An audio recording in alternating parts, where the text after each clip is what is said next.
Saya sudah mempersiapkan berkas yang mungkin ini belum diketahui oleh seluruh masyarakat Indonesia, yaitu terkait amar putusan.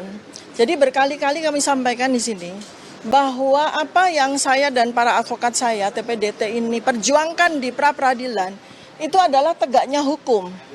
Ya, karena apa yang dilakukan oleh JPU dengan amar putusan yang sudah jelas ditetapkan, ya, bahwa dakwaan saya ini batal demi hukum, tetapi ternyata JPU terus melanjutkan dengan sidang pokok perkara, di mana itu jelas mengabaikan dari hukum yang sudah ditegakkan pada sidang saya terkait dengan perlawanan atau eksepsi saya, ya. Nah, karena itu maka saya bacakan, ya, dari amar putusan setebal 127 halaman ini, ada 2 halaman yang paling penting untuk kita ketahui bersama, dan itu yang kita perjuangkan, ya. Jadi ada 127 nih amar putusannya. Ini halaman 126 nih yang sangat penting, yang tadi diperdebatkan, dan mudah-mudahan masyarakat Indonesia juga menyimak dengan baik, ya, sehingga ini kita sama-sama belajar, ya. Jadi sebelum ada halaman terakhir mengadili, ya, maka ada pertimbangan. Yang paling penting adalah menimbang bahwa berdasarkan pertimbangan tersebut di atas, perlawanan tim advokat terdakwa atau saya mengenai surat dakwaan batal demi hukum beralasan hukum dikabulkan, ya. Kemudian menimbang bahwa oleh karena perlawanan tim advokat terdakwa bahwa surat dakwaan penuntut umum batal demi hukum dikabulkan, oleh karena itu materi perlawanan yang lain tidak perlu dipertimbangkan lagi, ya.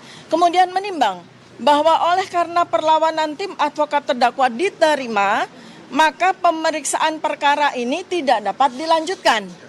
Kemudian menimbang bahwa karena perkara tidak dapat dilanjutkan, maka berkas perkara atas nama terdakwa T. Fauzia Tiasuma beserta seluruh barang bukti harus dikembalikan kepada penuntut umum. Itulah artinya null and void, ya. Perkara ini dianggap tidak ada, sudah hangus, sudah hancur, sudah ibarat kata bangunan sudah rata dengan tanah, ya. Ya.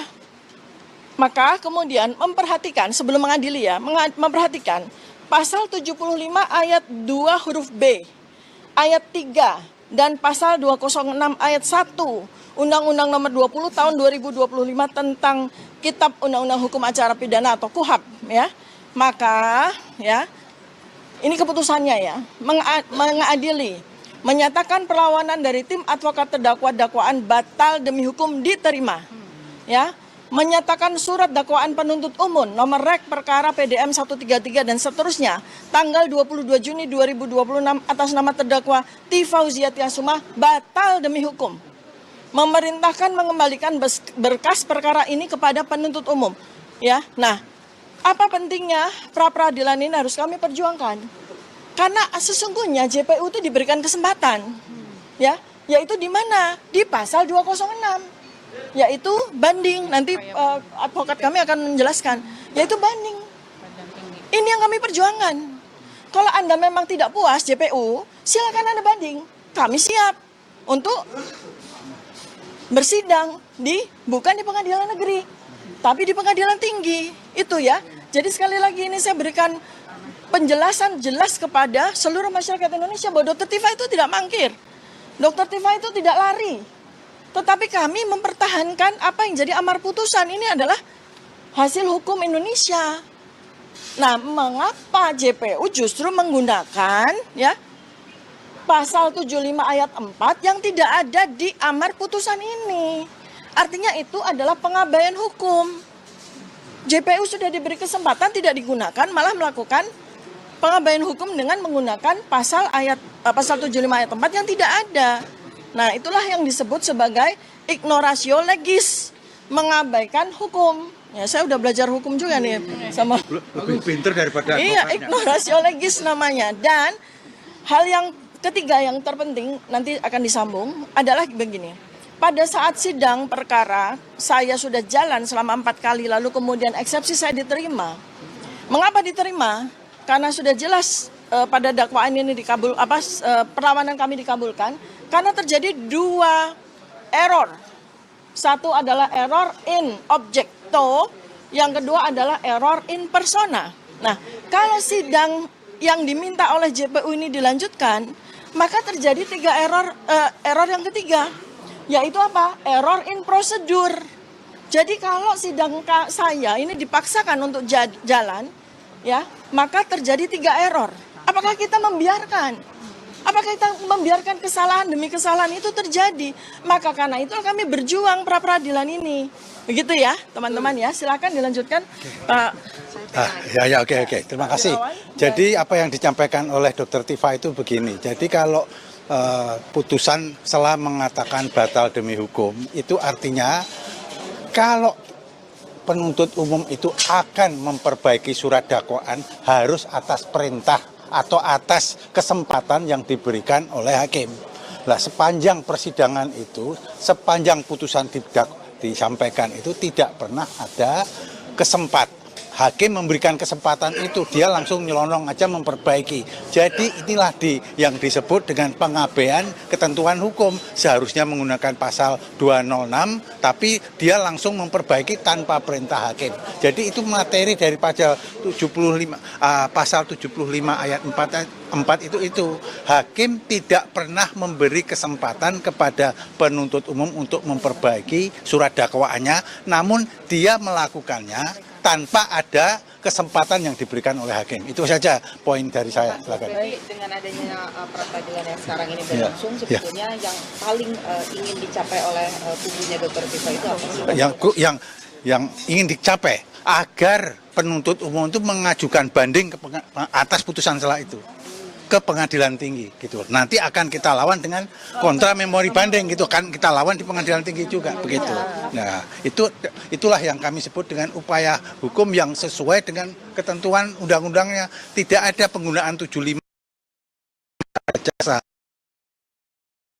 kesempatan kepada hakim. Hakim kemudian baru memberikan kesempatan kepada Kemarin juga ada konferensi pers dari Peradi Bersatu yang bilang bahwa Dr. Tifa ataupun juga Mas Roy ini sengaja banyak ngajuin pra-peradilan untuk kemudian menunda yang utama. Oke, saya jawab ya. Jadi gini loh, kita sangat ingin agar pengadilan apapun yang terjadi ya, itu mengikuti dan menjalankan proses of law ya. Nah, sekarang ini dengan amar putusan yang sudah ada, itu jelas JPU itu melakukan pengabaian atau melakukan pembelotan hukum. Nah, oleh karena itu maka kami melakukan pra-peradilan ini untuk meluruskannya lagi. Apa yang ada di amar putusan itu jalankan JPU. Kalau Anda memang tidak puas, ayo masuk 206. Kita bertarung di pengadilan tinggi. Begitu. Karena apa? Karena sudah tidak ada lagi ruangan untuk bertarung di pengadilan negeri. Karena hakim pengadilan negeri sudah memutuskan untuk menolak surat dakwaan dan menyuruh mengembalikan seluruh berkas perkara. Jadi sudah nggak ada lagi kesempatan untuk dilakukan di situ. Oleh karena itu maka sekali lagi inilah perjuangan kami, bukan untuk menunda-nunda. Ngapain menunda-nunda? Sudah dari awal saya siap sidang kok, ya kan?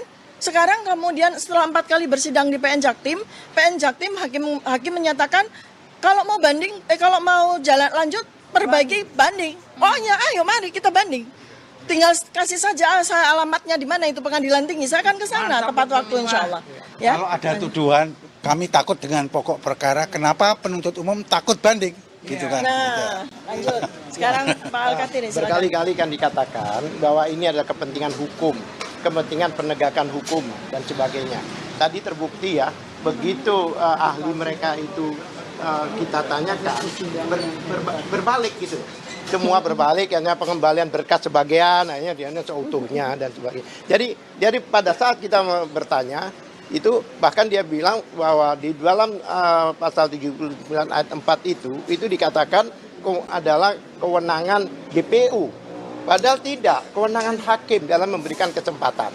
Pada waktu rekan kami menanya apakah ini demi hukum, apakah subjektivitas hakim, dikatakan demi hukum. Kalau demi hukum tidak ada kata-kata undang-undang itu hakim memberikan kesempatan. Pada waktu saya tanyakan, kalau tidak diberi gimana?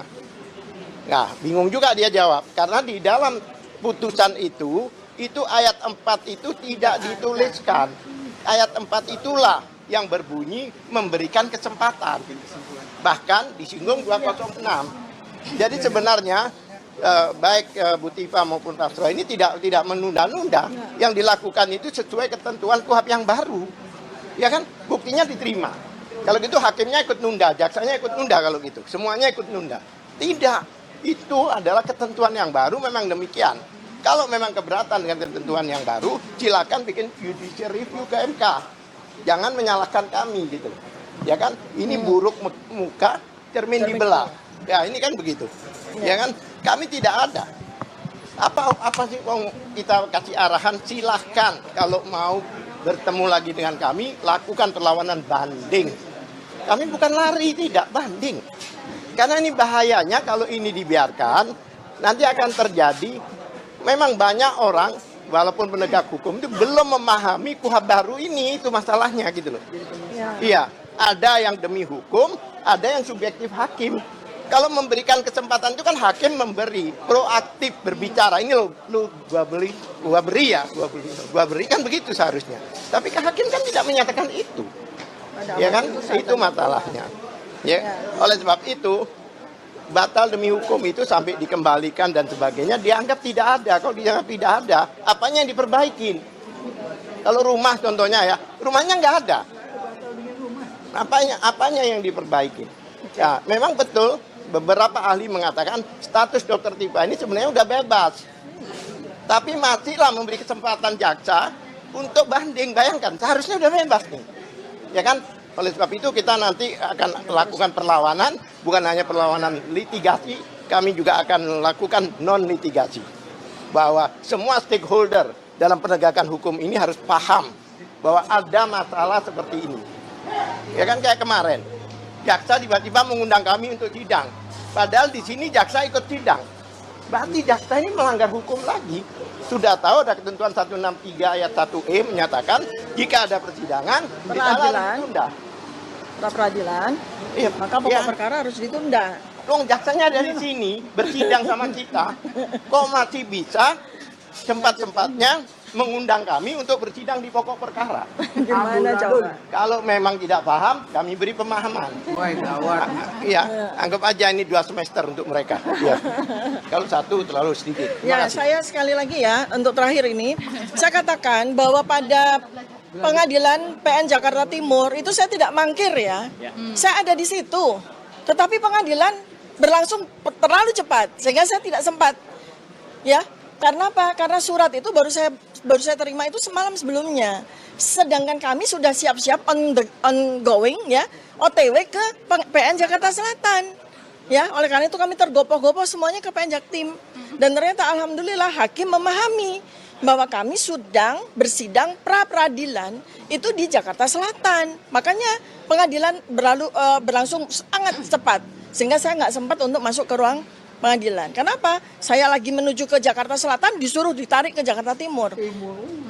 Ya, jadi itu yang harus dipahami dan jangan sekali lagi itu dibelokkan menjadi fitnah dan sebagainya. Sekali lagi ya, saya tekankan. Setelah amar putusan ini ada di tangan saya, ada di tangan kami, yang kami tunggu itu banding. Yang kami tunggu itu adalah undangan sidang pengadilan tinggi. Itu yang benar. Due process of law-nya itu yang benar seperti itu ya. Kemudian terakhir adalah tentang pra-peradilan. Jangan dikira kalau nanti pada akhirnya ketika kita melihat pembelokan itu terjadi lalu kami kemudian pra-peradilan lagi lalu dituduh kami melakukan ulur-ulur waktu, sama sekali tidak. Sama sekali tidak. Kami intinya adalah ingin due process of law. Hukum berjalan tegak lurus. Download Tribun X sekarang. Menghadirkan lokal menjadi Indonesia.